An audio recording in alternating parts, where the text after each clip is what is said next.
தமிழக மக்கள் அனைவருக்கும் வணக்கம்.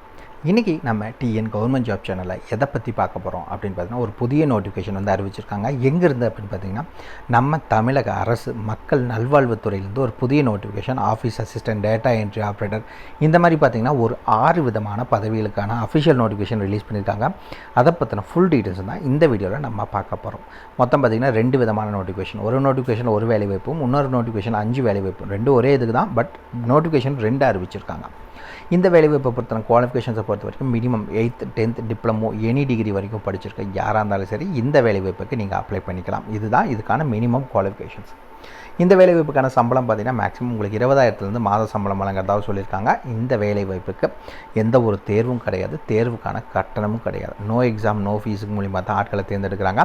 முழுக்க நேர்காணல் மட்டும்தான். அந்த இன்டர்வியூவில் பாஸ் பண்ணிங்கன்னா மட்டும் போதும், உங்களுக்கான வேலைவாய்ப்பு கிடைச்சிடும். லாஸ்ட் டேட்டை பொறுத்த வரைக்கும் 19 February 2024, 2 வாரம் டைம் கொடுத்துருக்காங்க. அதுக்குள்ளே நீங்கள் விண்ணப்பிக்கணும்னு சொல்லியிருக்காங்க. ஒன்று நேரில் கொண்டு போய் சப்மிட் பண்ணலாம், அப்படி இல்லைன்னா ஸ்பீட் போஸ்ட் மூலிமா சப்மிட் பண்ணலாம். 2 ஆப்ஷன் தான். அந்த ஆப்ஷனை தாண்டி வேறு எந்த ஆப்ஷனும் இல்லை. ஸோ இந்த ஆப்ஷனை யூஸ் பண்ணி நீங்கள் அப்ளை பண்ணிக்கலாம். இதுக்கு யாரெல்லாம் அப்ளை பண்ணலாம் அப்படின்னு பார்த்தீங்கன்னா, ஆண் பெண் இருபாலரும் இந்த வேலைவாய்ப்புக்கு அப்ளை பண்ணிக்கலாம். இதுக்கு யாரெல்லாம் விண்ணப்பிக்கலாம், எப்படி விண்ணப்பிக்கலாம் போன்ற முழு தகவலை தெரிஞ்சுக்கிறதுக்கு முன்னாடி இன்னும் நம்ம டிஎன் கவர்மெண்ட் ஜாப் சேனலை சப்ஸ்கிரைப் பண்ணாதவங்க மறக்காமல் சப்ஸ்கிரைப் பண்ணுங்கள். இந்த வீடியோவுக்கு மறக்காமல் ஒரு லைக் கொடுங்க. நீங்கள் கொடுக்குற ஒவ்வொரு லைக்கும் எங்களுக்கு அடுத்த வீடியோ போட ரொம்பவே மோட்டிவேட்டாக இருக்கும். வீடியோ டிஸ்கிரிப்ஷனில் நம்ம டெலிகிராம் குரூப்போட லிங்க் இருக்குது. இன்னும் ஜாயின் பண்ணாதவங்க கட்டாயம் ஜாயின் பண்ணிக்கோங்க. அப்போ தான் உங்கள் மாவட்டங்களில் வர அனைத்து வேலை வாய்ப்புகள் மட்டும் இல்லாமல் railway jobs, post office jobs, இந்த மாதிரி எல்லா டிபார்ட்மெண்ட்லேருந்து வர ஜாப்ஸும் உடனுக்குடன் அப்டேட் பண்ணியிருக்கோம். ஜாயின் பண்ணுங்கள், ரொம்பவே யூஸ்ஃபுல்லாக இருக்கும். கட்டாயம் உங்கள் ஃப்ரெண்ட்ஸுக்கும் ஷேர் பண்ணுங்கள். அதே வீடியோ டிஸ்கிரிப்ஷன் மற்றும் கமெண்ட்டில் இந்த வேலை வாய்ப்புக்கான அஃபிஷியல் நோட்டிஃபிகேஷன் லிங்க்கும் ப்ரொவைட் பண்ணியிருக்கோம். மறக்காமல் உள்ளே போங்க, கிளியராக படிங்க, அதுக்கப்புறமா அப்ளை பண்ணுங்கள். என்றைக்கும் அஃபிஷியல் நோட்டிஃபிகேஷனை படித்து பார்க்காம அப்ளை பண்ணாதீங்க. வாங்க உள்ளே போய் முழு தகவல் என்னங்கிறத பார்க்கலாம். மக்களே பார்த்திங்கன்னா, இதுதான் இந்த வேலை வாய்ப்புக்கான official application form. Video description link கொடுத்துருக்கோம். உள்ளே போனீங்கன்னா நம்ம வெப்சைட்டில் ஃப்ரீயாகவே டவுன்லோட் பண்ணிக்கலாம். இந்த இடத்துல உங்களோட ரீசன்ட் பாஸ்போர்ட் சைஸ் ஃபோட்டோ, இந்த இடத்துல எந்த டிஸ்ட்ரிக் அப்படிங்கிறத மென்ஷன் பண்ணணும். மேலே பார்த்தீங்கன்னா மறக்காமல் என்ன போஸ்டிங்க்கு நீங்கள் அப்ளை பண்ண போகிறீங்கிறத மென்ஷன் பண்ணுங்கள். ஃபர்ஸ்ட் உங்களுடைய பெயர், விண்ணப்பதாரின் பெயர் என்னங்கிறத மென்ஷன் பண்ணுங்கள். இரண்டாவது பார்த்தீங்கன்னா அவரோட தந்தை பெயர், தகப்பனார் பெயர் என்னங்கிறத மென்ஷன் பண்ணுங்கள். மூணாவது பிறந்த தேதி, டேட் ஆஃப் பர்த். அவங்க கொடுத்துருக்க இந்த ஃபார்மெட்லேயே நீங்கள் டேட் ஆஃப் பர்த்தையும் மென்ஷன் பண்ணணும். அதுக்கடுத்தது உங்களுடைய ஏஜ், இப்போ வரைக்கும் உங்களுடைய ஏஜ் என்ன ஆச்சு அப்படிங்கிறத மென்ஷன் பண்ணுங்கள். அதுக்கடுத்து உங்களுடைய எஜுகேஷன் குவாலிஃபிகேஷன், கல்வி தகுதி, என்ன படிச்சிருக்கீங்க, 8th படிச்சிருக்கீங்களா, 10th படிச்சிருக்கீங்களா, என்ன படிச்சிருக்கீங்களோ அது என்னங்கிறத மென்ஷன் பண்ணிக்கோங்க. இந்த இடத்துல கரண்ட் அட்ரஸ், நீங்கள் இப்போ இருக்க தற்போதைய முகவரி, டோர் நம்பர்லேருந்து பின்கோடு வரைக்கும் எல்லா டீட்டெயில்ஸும் கிளியராக மென்ஷன் பண்ணிங்க. இந்த இடத்துல பார்த்தீங்கன்னா நிரந்தர முகவரி ப்ளஸ் உங்களோட பர்மனெண்ட் அட்ரஸ். ரெண்டும் ஒரே அட்ரஸ்னால் ஒரே அட்ரஸை மென்ஷன் பண்ணுங்கள், இல்லை வெவ்வேறு அட்ரஸ்னால் வெவ்வேறு அட்ரஸை மென்ஷன் பண்ணுங்கள். டோர் நம்பர்லேருந்து பின்கோடு வரைக்கும் எல்லாத்தையும் கிளியராக மென்ஷன் பண்ணிக்கோங்க. அதுக்கடுத்து பார்த்திங்கன்னா ஆதார் கார்டோட நம்பர் என்ன, உங்களுடைய ஆதார் கார்டில் இருக்கிற நம்பர் என்னங்கிறத மென்ஷன் பண்ணுங்கள். அதுக்கடுத்து உங்களுடைய மொபைல் நம்பர், 2 நம்பர் இருக்குன்னா 2 நம்பரையும் கட்டாயம் மென்ஷன் பண்ணுங்கள். இந்த இடத்துல உங்களுடைய இமெயில் ஐடி, மின்னஞ்சல் முகவரி என்னவோ அதை மென்ஷன் பண்ணிக்கோங்க. இந்த இடத்துல மறக்காமல் பிளேஸ் மற்றும் டேட், இடம் மற்றும் நாள், மற்றும் அது கீழே பார்த்தீங்கன்னா உங்களுடைய தேதி, என்றைக்கு நீங்கள் அனுப்புகிறீங்களோ அந்த டேட் என்னங்கிறத அனுப்பிச்சிக்கோங்க. இந்த இடத்துல அப்ளிகன்ட் சிக்னேச்சர், மறக்காமல் விண்ணப்பதாரர் கையொப்பமாக போட்டு தான் அனுப்பணும். போடாமல் அனுப்பிச்சிடாதீங்க, சிம்பிளாக ரிஜெக்ட் பண்ணி தூக்கி போட்டுருவாங்க. அது கீழே வந்தீங்கன்னா நீங்கள் என்னென்ன டாக்குமெண்ட்ஸ் எல்லாம் இந்த அப்ளிகேஷன் ஃபார்ம் கூட வச்சு அனுப்பணுங்கிறதுக்கு சொல்லியிருக்காங்க. இந்த அனுப்புகிற எல்லா டாக்குமெண்ட்ஸ்லையும் மறக்காமல் உங்கள் கையெழுத்தை போட்டு அனுப்பணும். அது ஒரு ஃபஸ்ட்டு விஷயம். அதுக்கடுத்து பார்த்தீங்கன்னா 2 recent passport size colour photo வைக்கணும்னு சொல்லியிருக்காங்க. டேட் ஆஃப் பர்த்துக்கு ப்ரூஃப், பர்த் சர்டிஃபிகேட், இல்லை 10th மார்க் ஷீட், இல்லை 12th மார்க் ஷீட் வைக்கலாம். அதுக்கடுத்து பார்த்தீங்கன்னா உங்களுடைய எஜுகேஷன் குவாலிஃபிகேஷனுக்கான ப்ரூஃப், அதாவது மார்க் ஷீட் வைக்கலாம், டிசி வைக்கணும். அதாவது 10th நீங்கள் 10th மார்க் ஷீட்டும் டிசியும் வைங்க. அதே மாதிரி 12th தான் படிச்சிருக்குன்னா 12th மார்க் ஷீட்டும் டிசி வைங்க. இந்த மாதிரி என்ன படிச்சிருக்கீங்களோ அதுக்கான டீட்டெயில்ஸை வைக்கணும். அதே மாதிரி இப்போ ஃபார்மசியெல்லாம் படிச்சிருக்கீங்க, இல்லை நர்ஸெல்லாம் படிச்சிருக்கீங்க அப்படின்னா அவங்களுக்கெல்லாம் பார்த்தீங்கன்னா ரிஜிஸ்ட்ரேஷன் சர்டிஃபிகேட் கேட்பாங்க, அது இருந்துச்சுன்னா வச்சுக்கோங்க. அதுக்கடுத்தது பார்த்தீங்கன்னா நீங்கள் 10th படித்ததுக்கு, அதாவது தமிழ் எலிஜிபிலிட்டிக்கு நீங்கள் 10th 12th தமிழ் எழுதிருப்பீங்க. ஸோ அதுக்கான ப்ரூஃப் வைக்கணும்னு சொல்லியிருக்காங்க.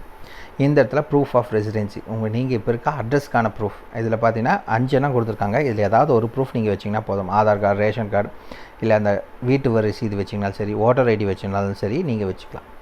அதுக்கடுத்து பார்த்தீங்கன்னா ஒரு கான்டாக்ட் சர்டிஃபிகேட், உங்கள் கேரக்டர் சர்டிஃபிகேட் வாங்க சொல்லியிருக்காங்க. குரூப் ஏ இல்லை குரூப் பி ஆஃபீஸர்கிட்ட ஒன்று வாங்கணும். அதுக்கடுத்தது அதே இது பார்த்திங்கன்னா கடைசியாக படித்த ஸ்கூல்லையோ இல்லை காலேஜ்லேயோ நீங்கள் அங்கே ஒன்று வாங்கணும். இந்த 2 விஷயத்தையும் நீங்கள் வாங்கி வச்சு அனுப்பணும். அதுக்கடுத்து உடல் ஊனமுற்றோர்னா கம்பல்சரி கவர்மெண்ட்டில் கொடுத்த ப்ரூஃப் வைங்க.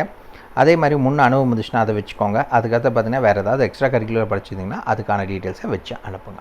அவ்வளோதான். நோட்டிஃபிகேஷன் கூட என்னென்னலாம் வச்சு அனுப்பணும் அப்படிங்கிற டீட்டெயில்ஸ் அதிலே கொடுத்துருக்காங்க. மறக்காமல் செக் பண்ணிக்கோங்க. வீடியோ டிஸ்கிரிப்ஷனில் தான் லிங்க் இருக்குது. வாங்க 2 நோட்டிஃபிகேஷன் அறிவிச்சிருக்காங்க, என்னென்னங்கிறத பார்க்கலாம். மக்களே பார்த்தீங்கன்னா ஃபஸ்ட்டு நோட்டிஃபிகேஷன் என்ன அறிவிச்சிருக்காங்கன்னா, ஒரு வேலை வாய்ப்புக்கு லேப் டெக்னீஷியனுக்கான வேலை வாய்ப்பு அறிவிச்சிருக்காங்க. 13,000 ரூபாய் சம்பளம், டிஎம்எல்டி படிச்சிருந்தால் போதும். இந்த வேலை வாய்ப்புக்கு அப்ளை பண்ணிக்கலாம். நோ ஏஜ் லிமிட் இந்த லேப் டெக்னீஷியனுக்கான வேலைக்கு. 2வது நோட்டிஃபிகேஷன் பார்த்தீங்கன்னா இதில் ஒரு 5 விதமான பதவிகள் அறிவிச்சிருக்காங்க. இதில் என்னென்ன வேலை வாய்ப்புகள் அறிவிச்சிருக்காங்கன்னு பார்த்தலாம். ஃபஸ்ட்டு பார்த்தீங்கன்னா ரெஃப்ரிஜரேஷன் மெக்கானிக், மேக்ஸிமம் 45 வயதுக்குள்ளே இருக்கணும். சம்பளம் 20,000 ரூபாய் உங்களுக்கு சம்பளம். மேக்ஸிமம் 45 வயதுக்குள்ளே இருக்கணும். ஐடிஐ முடிச்சிருக்கும். ரெஃப்ரிஜரேஷன் மெக்கானிக் மற்றும் ஏர் கண்டிஷனிங் படிச்சிருந்தால் அப்ளை பண்ணலாம். 2வது பார்த்தீங்கன்னா assistant come data entry operator, maximum 35 வயதுக்குள்ளே இருக்கணும். 15,000 ரூபாய் சம்பளம். Any degree with computer knowledge இருந்தால் சரி நீங்கள் அப்ளை பண்ணிக்கலாம். அதுக்கடுத்து அலுவலக உதவியாளர், ஆஃபீஸ் அசிஸ்டன்ட், மேக்ஸிமம் 40 வயதுக்குள்ளே இருக்கவங்க நீங்கள் அப்ளை பண்ணிக்கலாம். 10,000 ரூபாய் சம்பளம். 10th பாஸ் பண்ணியிருந்தால் போதும், அப்ளை பண்ணுறதுக்கு எலிஜிபிள். இந்த இடத்துல பார்த்தீங்கன்னா மல்டி பர்பஸ் ஒர்க்கர், அதுக்கு அடுத்தது இந்த வேலை வாய்ப்புக்கு 40 வயதுக்குள்ளே இருக்கணும். ஒரு நாளைக்கு பார்த்தீங்கன்னா உங்களுக்கு 300 ரூபா சம்பளம். இப்போ மாதம் 9,000 ரூபாய் சம்பளம். 8th பாஸ் பண்ணியிருந்தால் போதும், நீங்கள் அப்ளை பண்ணிக்கலாம். அதுக்கடுத்து பார்த்தீங்கன்னா டிஸ்பென்சருக்கான வேலை வாய்ப்பு. இந்த வேலை வாய்ப்புக்கு 35 வயதுக்குள்ளே இருக்கணும். ஒரு நாளைக்கு 750 ரூபா சம்பளம். டிப்ளமோ ஃபார்மசி படிச்சிருக்கீங்க அப்படின்னா நீங்கள் அப்ளை பண்ணுறதுக்கு எலிஜிபிள் இந்த வேலை வாய்ப்புக்கு.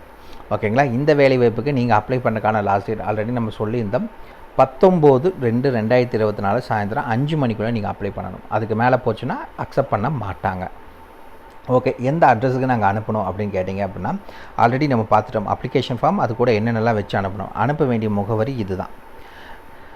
நிர்வாக செயலாளர், துணை இயக்குனர் சுகாதார பணிகள், மாவட்ட நலவாழ்வு சங்கம், டிஸ்ட்ரிக்ட் ஹெல்த் சொசைட்டி, துணை இயக்குனர் சுகாதார பணிகள் அலுவலகம், 54/5 அசூரி தெரு, திருவள்ளூர் மாவட்டம் 602001 அப்படிங்கிற அட்ரஸுக்கு நீங்கள் எப்படி அனுப்பணும் அப்படின்னு பார்த்தீங்கன்னா, ஒன்று நேரிலோ அல்லது விரைவு தபால் மூலமாகவோ 2 ஆப்ஷன் கொடுத்துருக்காங்க. 2ல் ஏதோ ஒன்று யூஸ் பண்ணி அனுப்புங்க.